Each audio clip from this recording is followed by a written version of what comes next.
And we are back. Pokemon Y Hardcore Nuzlocke. The run continues. We have made it to Champion Diantha. The run has led to this moment where everything is on the line. If we win, we complete yet another Hardcore Nuzlocke. If we lose everything. So here we go. We're going to lead with the Lapras. She's got some Dragon types as well as just a bunch of other strong Pokemon. The biggest issue is definitely going to be that Mega Gardevoir at the very end with that Fairy Psychic combination, as well as just a moveset that can hit almost every single type for super effective. So we just got to watch out for that. I think Tentacruel is going to be our linchpin against the Gardevoir, so we're going to try to keep her safe till the very end. But we're going to lead with the Lapras. We're going to lean in onto that super effective Stab Ice Beam. We also gave Lapras the Icicle Plate to buff up Ice-type moves. So hopefully that can potentially one-shot the Hawlucha. I am a little bit nervous about the Hawlucha getting off a super effective Flying Press on the Lapras, but I'm hoping that it gets a little bit greedy for the Swords Dance, and that way the Lapras can have a free shot at the one shot. So we'll have to see how this goes. This is it. Let's do it. All right, Kyoko the Lapras comes down facing off against Hawlucha. I absolutely adore Hawlucha, a fantastic Pokemon. Love that typing. But here we go. I think we're slower, so if it does use Flying Press, we really need to live, which it's Lapras, we should be able to, but if it crits, it might one-shot. With all of that being said, we fade away with a super effective Ice Beam. We have to survive this Flying Press, and we do. Lapras eats that like it's nothing. What am I even worried about? The Loch Ness Monster gives Hawlucha a hug, and the Tyrantrum comes down. Now, this right here, if Ice Beam does not kill the Tyrantrum, we are absolutely dead to Head Smash. I do believe Head Smash has a chance of missing, and it also gives massive recoil. So if this doesn't kill, I think Tyrantrum finishes himself off. So it's going to be a 1-for-2 Lapras sacrifice. I'm just hoping this one-shots can the Ice Plate, the super effective Stab Ice Beam be enough, and the T-Rex falls. Oh my gosh, Lapras is just flexing right now. Now, Goodra's special defense is really nice, so I don't think we can one-shot Goodra, and I think if it lands the Focus Blast, we potentially lose Lapras. Lapras can hold on just barely, but let's see what happens. We are faster, so that's really nice. If we crit Goodra, okay? So it does land the Focus Blast. That might be it. Oh my god, Lapras tanks a Focus Blast. Kyoko is just popping off right now, and Diantha has lost 3 Pokemon to the Loch Ness Monster. This is beautiful stuff. And now the Aurorus comes down, Rock Ice typing here, and we could try to just do a clean swap. It might go for a Thunder, or it might set up different screens. If that is the case, I think we just pivot into our throw, save the Lapras, let Lapras smile in the party rather than the grave. And, yeah, because the fighting's going to be 4 times super effective against the Aurorus here. So the Thunder does come down, no critical, no paralysis, good stuff there. Okay, no problem. And now it's probably going to set up a Reflect, unfortunately. And since Revenge is reverse priority, we're going to be going second.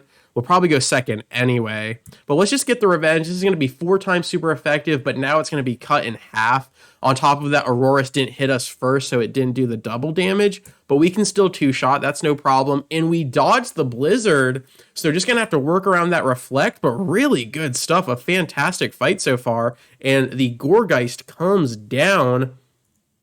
So if that Reflect wasn't up, we would be looking fantastic. And just in case Gourgeist goes for potentially the Trick or Treat to mess with our typing, I'm going to go with the Poison Jab and not Payback, because if Gourgeist doesn't hit us, then it doesn't matter. Although now it's going to hit us with the Phantom Force, which is going to do good damage. And let's see, which Payback is going to do 100. So it's at 50. If you get hit, it goes to 100. That's super effective for 200 power. If you use Poison Jab, it goes to 160 after being super effective. So Payback is actually the play. You lose the chance of getting the poison, but with that much more damage, I think we go for that. And if I was Clutch, I would have used Bulk Up when it used the first proc of Phantom Force. So now, thinking about it like that, let's bulk up, predicting another Phantom Force here, and now we're going to be more defensive, and we will be able to finish the Gourgeist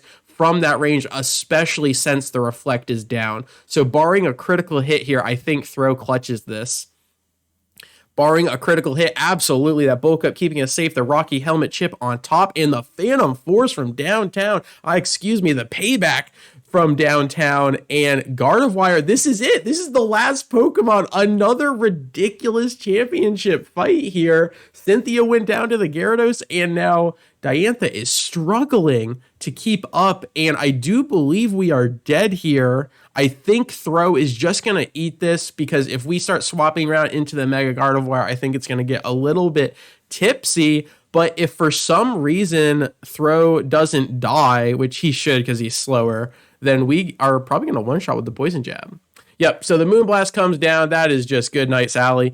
And a fadeaway critical. Diantha using our own strats against us. And now we have 4.5 Pokemon, basically. Maybe 4.25.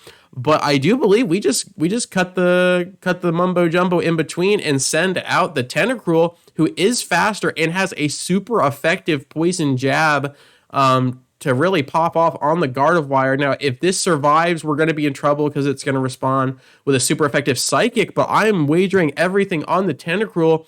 Sawamura drops back with the Poison Jab, and it is enough for the fadeaway critical. You can't make this stuff up. What is happening?